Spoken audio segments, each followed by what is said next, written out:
You can't really be taught to light, I don't think. You have to be able to perceive light.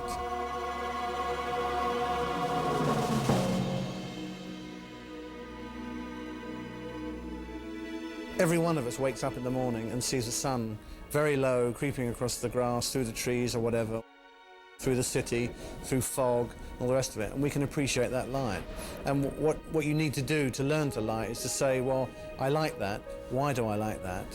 How can I recreate that myself? Find a photograph that you like and ask yourself, what is it about that photograph that attracts you? What is it about the light that attracts you? And that's how you build up. What I did was actually go to see films with cameramen that I admired or whose work I thought I liked, and then I would watch and see what they did, and right in the very beginning I found I was trying to copy what they were doing. All those old Hollywood black and white films I thought were actually beautifully lit, and I learned a lot from those.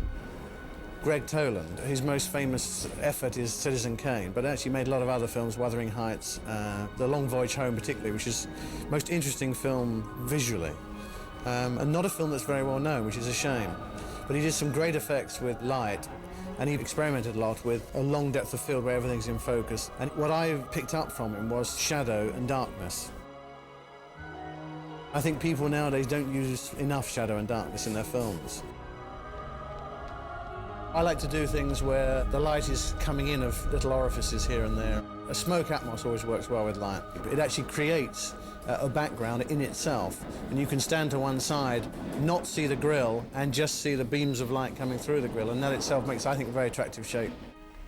Got it? Very nice. Roger is a designer who works with light, and he's very good at giving you all these little things to work with. So you don't so much discuss as you find yourself blending together. And very often the first ideas you have never get used because something else better comes out. Being that it's set in the future, 2024, it means that you've got a lot of opportunity to create an environment and a number of places that don't actually exist. And the script is full of places that don't actually exist. So I'm free to sort of create any mood or any sort of effect I really like. And action, Sean. Russell had seen Max Headroom and he liked those effects. I'd seen videos that Russell had directed and I could see that we were on certain wavelengths. We talked about the shield and what sort of effects that would have. We talked about the atmosphere smoke, the fact that everything would be wet.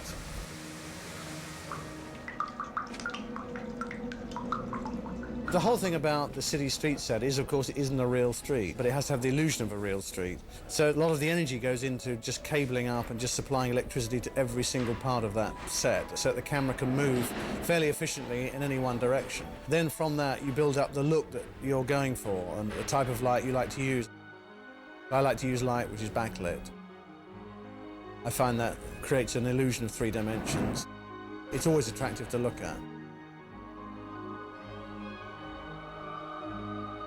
So on top of that, you then have to build in street lamps, neon signs, doorways, windows, all those sort of things that give the street life. So you can throw on a switch before choosing a shot, and there are a number of items which are there for you to look at.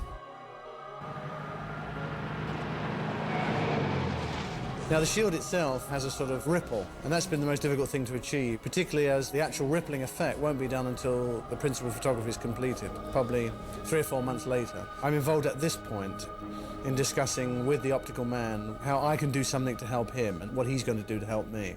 For instance, if he's animating electrical charges, which happens quite a lot in the film, I then create on the set a rippling light effect. The audience is very sophisticated now, and they know that when the camera moves slowly in, they feel something happening, they feel tension, they feel all these things, or if it's racing sideways, they feel the excitement of a chase. The Lumar is a very versatile crane. You can use it absolutely anywhere you like, underground, 50 feet in the air, inside a room, looking out of a building. It can go through windows, it can go through doors, it can go very, very low on the ground. It's been something that's attracted me since I was a kid, 9 years old. I used to see these shots of these great cranes in Gone with the Wind, things like that, and just watching the thing move, to me, I thought was absolutely fabulous.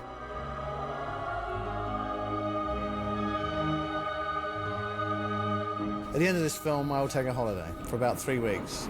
Probably sleep most of that somewhere in the sun, just to get it all out of my brain, just to empty all the information, the detail. What happens next, we shall see.